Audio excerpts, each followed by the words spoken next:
Hello guys! Hello Gemini! Welcome dito sa aking channel. Kapalaran 888 Gemini. Alamin natin kung anong messages, vibration, gabay energy para sa lahat ng Gemini. This is general reading, so pwede kang makaresonate. Gamitin mo ang iyong intuition sa panonood. Okay.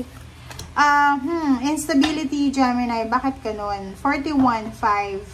This is weekly tarot ha. Hindi ito monthly reading or ano pa man. So kung ano man ang mangyari ngayon, kung ano yung message sa ngayon, ibig sabihin yan is,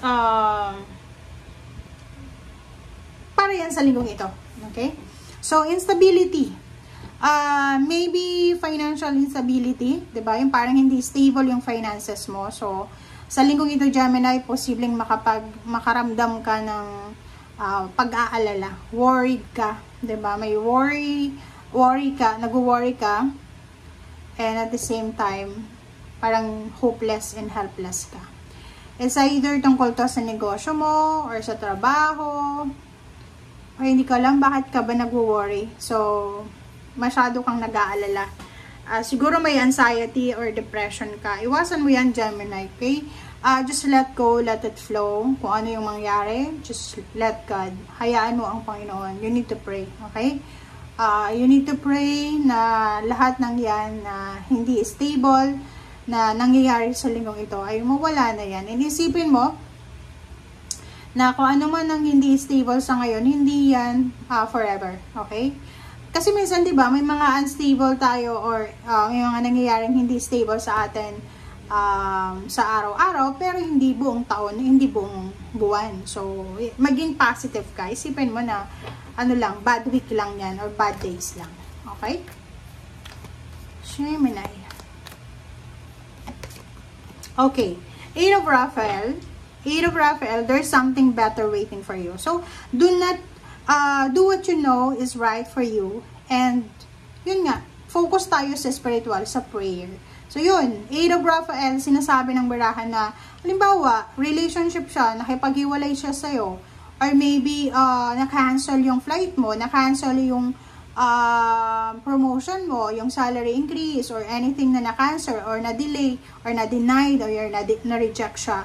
Okay lang yun, diba? Okay lang yun.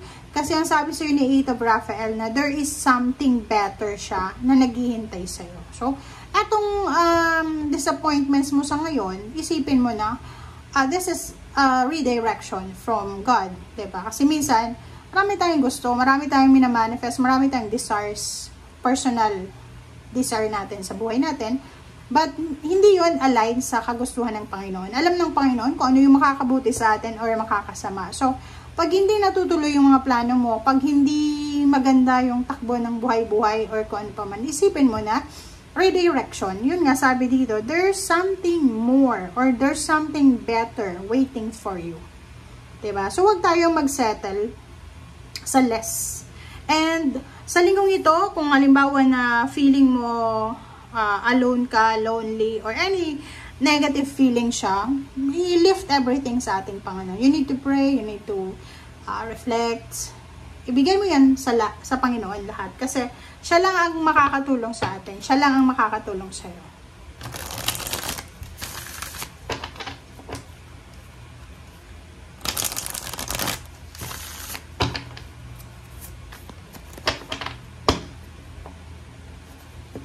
Alright, so this is your focus. 5 of Cups. Yun. So, nakikita ko sir dito, isang Gemini ang posibleng nangihinayang. Regrets. Full of regrets, full of worries, and fear. Okay, so yung pag-aalala mo ay hindi yan makakatulong. Sabihin na natin may problema ka. Sabihin natin na mayroon kang kailangan solusyonan. But, kung ano man yan, the more na umiiyak ka, the more na nalulungkot ka, nai-stress ka, the more na hindi ka natutulog, hindi ka kumakain, hindi ka nagpapahinga, the more na madadown ka talaga. So, etong 5 of Cups ito, etong pag-aalala mo, takot, hinanakit, galit, or anything na nararamdaman mo, just lift everything sa Panginoon. Kasi siya nang bahala sa'yo. 'Di ba? King of Cups. So, sinasabi ng King of Cups sa'yo na you need to calm yourself. Kailangan mong kontrolin ang emotion mo. Kailangan mong kontrolin ang actions mo. Yun lang. Yun lang yung pwede mong magawa sa ngayon, is kontrolin mo ang sarili mo. Hindi yung ibang tao, hindi yung kapaligiran, kasi wala kang control dyan.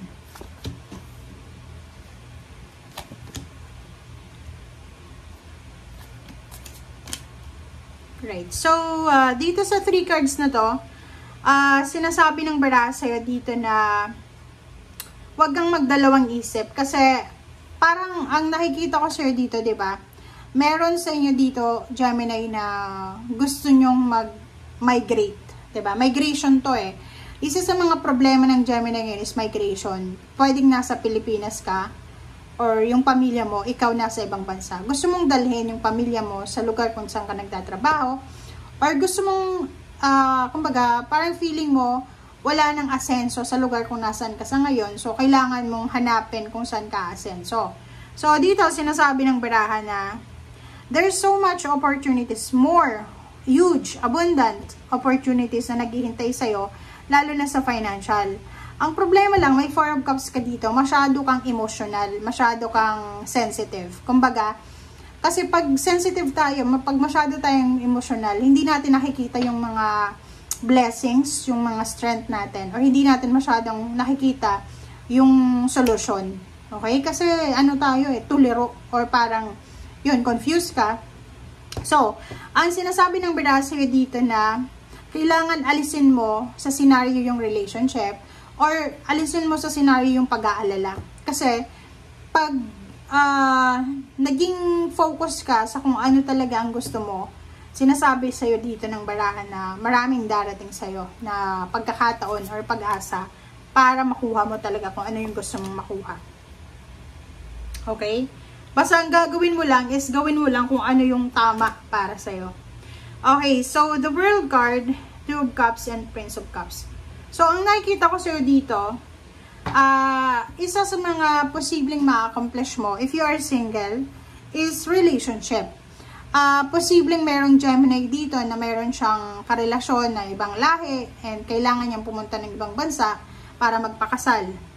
Or maybe meron ditong Gemini na matatagpuan niya ang kanyang love or relationship or intimate twin flame sa ibang bansa or sa ibang lugar. Pero ang nakikita ko sir dito, pwedeng matatagpuan mo siya sa Arab countries. Okay? Sa Middle East, parang ganun. So, possible meron ditong Gemini na makakatanggap kayo ng proposal, maybe wedding proposal from someone sa Middle East, 'di ba? Nakikita natin yung Dubai, Saudi Arabia, parang gano'n, Libya, tama ba 'yon?